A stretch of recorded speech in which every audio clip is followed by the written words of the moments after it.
میاں شہباز شریف نے غزہ لبنان کے لیے امدادی سامان کے 2 جہاز فوری بھجوانے کی ہدایت دی ہے۔ پاکستان تحریک انصاف میں ہر کوئی ایک دوسرے کو شک کی نگاہ سے دیکھ رہا ہے اور پی ٹی آئی نے ایک پوسٹر بنا کر ان کی پکچر لگا کر اس کے اوپر غدار وطن کا ایک پوسٹر بنا کر شائع کر دیا ہے۔ پاکستان تحریک انصاف والوں کو جب وہ ٹی وی اسکرینز پہ نظر آئیں گے ان کو برے بھی لگیں گے، کیونکہ ان سب کے ماشاءاللہ ایڈریسز، فون نمبرز وہ بھی پوری سوشل میڈیا کے اوپر پی ٹی آئی نے پھیلا دیے تھے، ٹھیک ہے، لیکن آپ کر کچھ نہیں سکتے، ان کو ڈی سی بھی نہیں کروا سکتے۔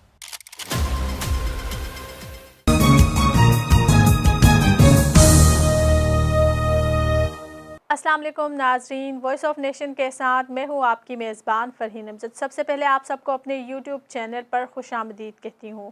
پچھلے 12 گھنٹوں میں ڈیولپ ہونے والی خبروں کے حوالے سے تفصیل سے بات کریں گے۔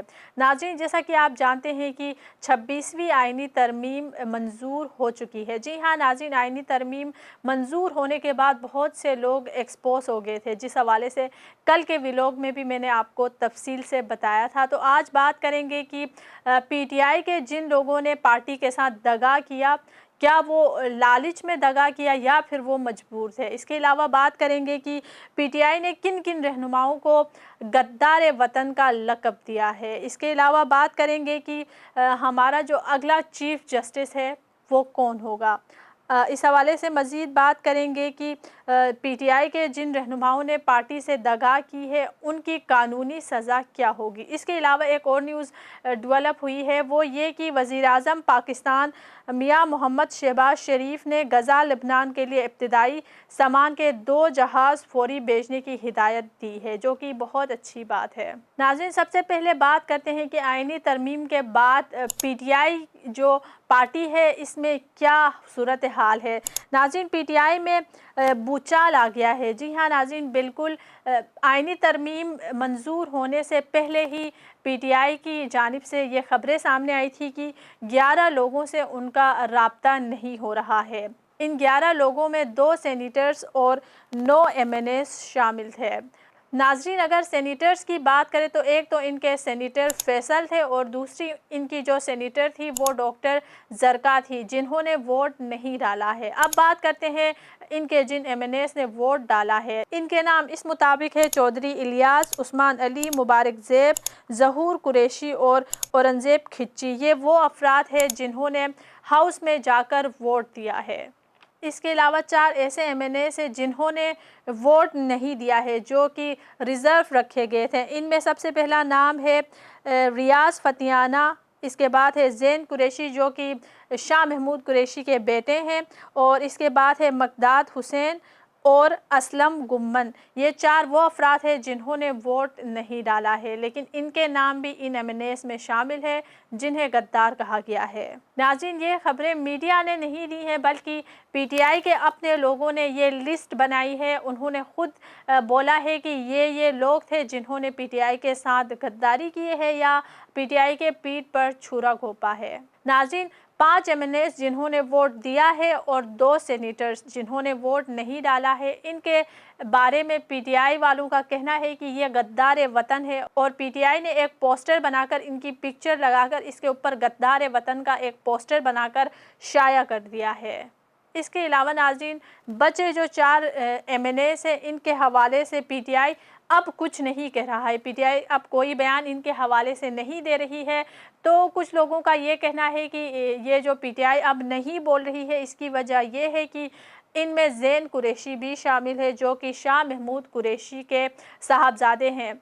ناظرین، پچھلے چند ہفتوں سے پاکستان تحریک انصاف میں ہر کوئی ایک دوسرے کو شک کی نگاہ سے دیکھ رہا ہے، کیونکہ ناظرین پچھلے دنوں جو جلسے ہوئے ان میں پی ٹی آئی کی کوئی جو سینئر لیڈرشپ ہے وہ کسی جلسے میں موجود نہیں تھی۔ ان کے کسی بھی جلسے کا جو آؤٹ پٹ کچھ بھی نہیں نکلا۔ اس وجہ سے پی ٹی آئی میں یہ ایک ہلچل مچی ہوئی ہے، ایک دوسرے کو سب شک کی نگاہ سے دیکھ رہے ہیں۔ کوئی بیرسٹر گوہر کے اوپر الزام لگا رہا ہے، کوئی علی ظفر کے اوپر الزام لگا رہا ہے، تو کوئی عمر ایوب کے اوپر الزام لگا رہا ہے۔ عمر ایوب تو اتنے تنگ آ گئے کہ انہوں نے اپنی سیکریٹری جنرل کی سیٹ سے بھی استعفیٰ دے دیا۔ اس کے علاوہ کچھ لوگوں کا یہ کہنا ہے کہ علی امین گینڈا پور اس سب کے ذمہ دار ہیں، کیونکہ ناظرین ہم نے دیکھا کہ پچھلے دنوں جو احتجاج ہو رہے تھے ان میں گینڈا پور جو ہے وہ کبھی 8 گھنٹے کے لیے، کبھی 22 گھنٹے کے لیے، تو کبھی کتنے گھنٹوں کے لیے غائب رہے تھے، جس کی وجہ سے ان کو بھی ذمہ دار ٹھہرایا جا رہا ہے۔ اس کے علاوہ ناظرین پی ٹی آئی میں اس وقت جو گہما گہمی چل رہی ہے، اس کی ایک وجہ یہ بھی ہے کہ 4 ایم این ایز جنہوں نے ووٹ نہیں ڈالا، ان میں ایک نام خاص ہے زین قریشی کا۔ زین قریشی شاہ محمود قریشی کے صاحبزادے ہیں۔ ان کے بارے میں بھی کہا جا رہا ہے کہ انہوں نے بھی پی ٹی آئی کے ساتھ غداری کی ہے۔ پہلے ان کا نام سامنے آیا ہے، پھر ان کا ایک ویڈیو بیان سامنے آیا تھا جس میں انہوں نے کہا تھا کہ میں نے کوئی غداری نہیں کی ہے۔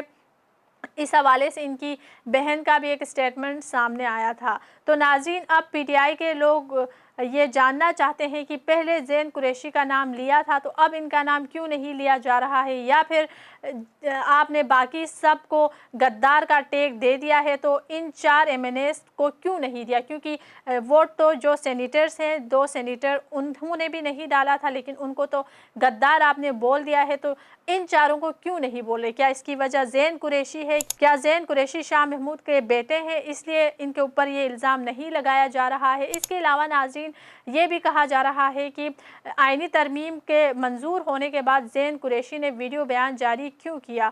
وہ اس سے پہلے بھی تو ویڈیو بیان جاری کر سکتے تھے، اگر وہ انڈر گراؤنڈ تھے تو وہ پہلے بھی ویڈیو بیان جاری کر سکتے تھے۔ اس کے اوپر بھی ایک بحث چل رہی ہے۔ اور اس کے علاوہ ناظرین زین قریشی کے اس قدم نے قریشی خاندان کے لیے بہت مشکلات پیدا کر دیے ہیں۔ آئے ناظرین آپ کو زین قریشی کا ویڈیو بیان دکھاتے ہیں۔ بسم اللہ الرحمن الرحیم۔ مجھے ابھی ٹی وی کے ذریعے یہ اطلاع ملی ہے کہ میرے خلاف ایک جھوٹا اور بے بنیاد پروپیگنڈا کیا جا رہا ہے اور کہا جا رہا ہے کہ میں اس وقت قومی اسمبلی میں موجود ہوں اور اس 26ویں آئینی ترمیم کو اپنا ووٹ دے رہا ہوں۔ میں اس کی مکمل طور پہ مذمت کرنا چاہتا ہوں، اس کی تردید کرنا چاہتا ہوں اور یقین دلانا چاہتا ہوں اپنے حلقے کی عوام کو، اپنی پی ٹی آئی کی فیملی کو اور اپنے قائدین کو کہ میں کبھی سوچ بھی نہیں سکتا کہ میں اس امینڈمنٹ کو ووٹ دوں گا۔ تو ناظرین اب بات کرتے ہیں پی ٹی آئی کے ان رہنماؤں کے خلاف کیا ایکشن لیا جائے گا۔ جی ہاں ناظرین، کیا کوئی قانونی ایکشن ان کے خلاف لیا جا سکتا ہے، یا پھر پارٹی کے جو رہنما ہے یا پھر پارٹی کے جو چیئرمین ہیں ان کے خلاف کیا ایکشن لیں گے؟ اس حوالے سے جانتے ہیں منصور علی خان سے۔ قانونی رائے لی، میں نے تھوڑی سی قانونی رائے لی کہ جی بتائیے یہ جو 11 لوگ ہیں ان کے اگینسٹ کیا کر سکتے ہیں، یہ کیا ایکشن لیں گے؟ میں کہا جی کچھ بھی نہیں کر سکتے، آپ کوئی ایکشن نہیں لے سکتے۔ تو میں نے کہا جی وہ کیوں؟ انہوں نے کہا وہ اس لیے کیونکہ پاکستان تحریک انصاف نے ووٹ نہیں کیا، اور انہوں نے تو جو آئینی شک تھی اس کے حق میں تو ووٹ نہیں کیا، انہوں نے تو گورنمنٹ کے ساتھ مل کے ووٹ نہیں کیا، اور جو 5 لوگ جن کی یہ تصویریں لگا رہے ہیں یہ تو آزاد الیکٹ ہوئے ہیں، ان کی تو قانونی حیثیت جو ہے وہ آزاد کی ہے، تو ان کے اگینسٹ آپ کیا ایکشن لیں گے؟ اور جو 4 باقی ہیں وہ تو آئے نہیں، تو پاکستان تحریک انصاف کے تو باقی لوگ بھی بہت سے نہیں آئے تھے، تو آپ ان کے اگینسٹ کیا ایکشن لیں گے؟ اور وہ جو 2 سینیٹرز ہیں آپ ان کے اگینسٹ کیا ایکشن لیں گے؟ وہ بھی نہیں آئے، تو پھر ناراضی کس بات کی؟ کیا کریں گے آپ؟ سو اب ہوا کیا ہے، مطلب اب اس وقت جو گراؤنڈ کے اوپر صورتحال ہے وہ یہ ہے کہ شک کے بیج بو دیے گئے ہیں، 11 کے نام لے کے ان کا بٹا بٹھا دیا گیا ہے، ہر کوئی ان کو شک کی نگاہ سے دیکھ رہا ہے، کر آپ کچھ بھی نہیں سکتے۔ اب وہ آپ کو اسمبلی میں چلتے پھرتے بھی ہر جگہ نظر آئیں گے، پاکستان تحریک انصاف والوں کو جب وہ ٹی وی سکرینز پہ نظر آئیں گے ان کو برے بھی لگیں گے، کیونکہ ان سب کے ماشاءاللہ ایڈریسز، فون نمبرز وہ بھی پوری سوشل میڈیا کے اوپر پی ٹی آئی نے پھیلا دیے تھے، ٹھیک ہے، لیکن آپ کر کچھ نہیں سکتے، ان کو ڈی سیٹ بھی نہیں کروا سکتے، کس طرح ڈی سیٹ کروائیں گے؟ تو یہ صورتحال ہے۔ ناظرین اس کے علاوہ جو دوسری خبر ڈیولپ ہوئی ہے وہ یہ ہے کہ اگلا چیف جسٹس کون ہوگا۔ جی ہاں ناظرین، خبریں یہ سامنے آئی ہیں کہ اگلا چیف جسٹس جو ہے وہ یحییٰ افریدی ہوں گے۔ حکومت کی پہلی پسند جو ہے وہ یحییٰ افریدی ہے اور اس کے لیے ایک کمیٹی بھی تشکیل دی گئی ہے۔ ناظرین اس کے علاوہ میں یہاں پر اس بات کا بھی ذکر کرنا چاہوں گی کہ پاکستان تحریک انصاف تو اس آئینی ترمیم کے خلاف تھی، تو پاکستان تحریک انصاف نے پھر یہ جو نیا چیف جسٹس بنے گا اس کمیٹی میں اپنا نام کیوں ڈلوایا ہے؟ اگر وہ اس کمیٹی کے خلاف تھی تو اس کے بعد ہونے والے اس ایک عمل میں انہوں نے اپنا نام کیوں درج کروایا ہے؟ اس کمیٹی میں پاکستان تحریک انصاف کے چیئرمین بیرسٹر گوہر کے ساتھ 1-2 لوگ اور شامل ہیں، تو یہ بھی سوچنے والی بات ہے کہ پاکستان تحریک انصاف جب اس آئینی ترمیم کے خلاف ہے تو اس کمیٹی میں ان کا نام کیسے آ گیا ہے؟ اس کے علاوہ ناظرین، جسٹس یحییٰ افریدی کو پاکستان کے چیف جسٹس بنانے کے حوالے سے مزید جانتے ہیں عمران ریاض خان سے۔ بڑا اہم نقطہ جو ہے وہ اب اٹھایا جا رہا ہے کہ جسٹس یحییٰ افریدی اگر چیف جسٹس آف پاکستان بنا دیے جاتے ہیں، لیکن کمیٹی تو بن گئی ہے، اگر یحییٰ افریدی بن جاتے ہیں چیف جسٹس یا انہیں بنا دیا جاتا ہے تو 2 جو سینئر ججز ہیں، یعنی نمبر 1 کے اوپر جسٹس منصور علی شاہ ہیں، نمبر 2 کے اوپر جسٹس منیب اختر صاحب ہیں، نمبر 3 کے اوپر جسٹس یحییٰ افریدی صاحب ہیں۔ اب سوال یہ پیدا ہوتا ہے کہ اگر پہلے 2 کو چھوڑ کر جسٹس یحییٰ افریدی کو بنا دیا جاتا ہے تو کیا پہلے 2 ریٹائر ہو جائیں گے؟ کیونکہ سپر سیڈ ہو گئے نا۔ ملٹری میں عام طور پہ ایسے ہوتا ہے کہ جب کسی جونیئر کو آرمی چیف بنایا جاتا ہے تو ان سے سینئر جو ہیں وہ ریٹائرمنٹ لے لیتے ہیں اور وہ قبل از وقت ریٹائر ہو کر چلے جاتے ہیں کہ ہم اپنے جونیئر کو سلوٹ نہیں کر رہے۔ لیکن کیا یہاں پہ عدلیہ میں ایسا ہوگا؟ یہ ایک بہت بڑا سوال ہے۔ دوسری ایک اور چیز ہے، جسٹس یحییٰ افریدی کو چیف جسٹس تو بننا ہے، چاہے وہ پرانے طریقے سے بنے چاہے وہ نئے طریقے سے بن تو وہ سکتے ہیں۔ اب ان کی پڑی ہوئی ہے مبینہ طور پہ، کچھ لوگ بتا رہے تھے کہ 8 سال ان کی سروس پڑی ہوئی ہے، ابھی ان کے پاس 8 سال کی سروس بطور جج موجود ہے سپریم کورٹ آف پاکستان کے۔ تو کیا وہ 3 سال کے لیے چیف جسٹس بننا پسند کریں گے اور باقی 5 سال کی سروس اپنی ضائع کر دیں گے، یا وہ 5 سال مزید جج رہنے کے بعد 3 سال کے لیے جج بننا پسند کریں گے؟ یہ بہت امپورٹنٹ ہے یحییٰ افریدی صاحب کے حوالے سے۔ ایک اور بات اٹھائی جا رہی تھی، پچھلے ویلاگ میں میں نے بھی کہا تھا کہ اگر جسٹس یحییٰ افریدی انکار کر دیتے ہیں کہ جناب میں نہیں بنتا چیف جسٹس آف پاکستان، میرے سے 2 سینئر لوگ ہیں، تو کیا پھر چوتھا جج آ جائے گا؟ تو پہلے پرسیپشن یہی تھی، لیکن فواد چودھری صاحب نے اس کو کلیئر کیا۔ کچھ اور لوگوں نے بھی کہا، غالباً کہیں حکومتی کیمپ سے بھی یہ آواز آئی کہ نہیں ایسا نہیں ہوگا۔ اگر جسٹس یحییٰ افریدی انکار کر دیتے ہیں کہ جناب میں چیف جسٹس آف پاکستان نہیں بن رہا، 3 نمبر پہ ہوں لیکن میں نہیں بن رہا، میرے سے 2 سینئر ہیں، تو پھر حکومت چوتھے پہ نہیں جا سکے گی۔ حکومت کو پہلے 3 میں سے چننا ہے، جب تک کہ وہ تینوں انکار نہ کر دیں حکومت چوتھے پہ جا ہی نہیں سکتی۔ اس کے علاوہ ناظرین ایک اور خبر سامنے آئی ہے کہ وزیر اعظم پاکستان میاں شہباز شریف نے غزہ لبنان کے لیے امدادی سامان کے 2 جہاز فوری بھجوانے کی ہدایت دی ہے۔ جی ہاں ناظرین، یہ ایک بہت اچھی بات ہے کہ وہ اپنے مسلمان بھائیوں کے لیے خدمت کر رہے ہیں۔ وزیر اعظم میاں محمد شہباز شریف نے غزہ اور لبنان کے لیے امدادی سامان کی ترسیل کی رفتار تیز کرنے اور فوری طور پر 2 ہوائی جہاز بھیجنے کی ہدایت کر دی ہے۔ وزیر اعظم کی زیر صدارت غزہ، فلسطین اور لبنان میں پاکستان کی جانب سے بھیجی جانے والی امداد کے حوالے سے جائزہ اجلاس ہوا۔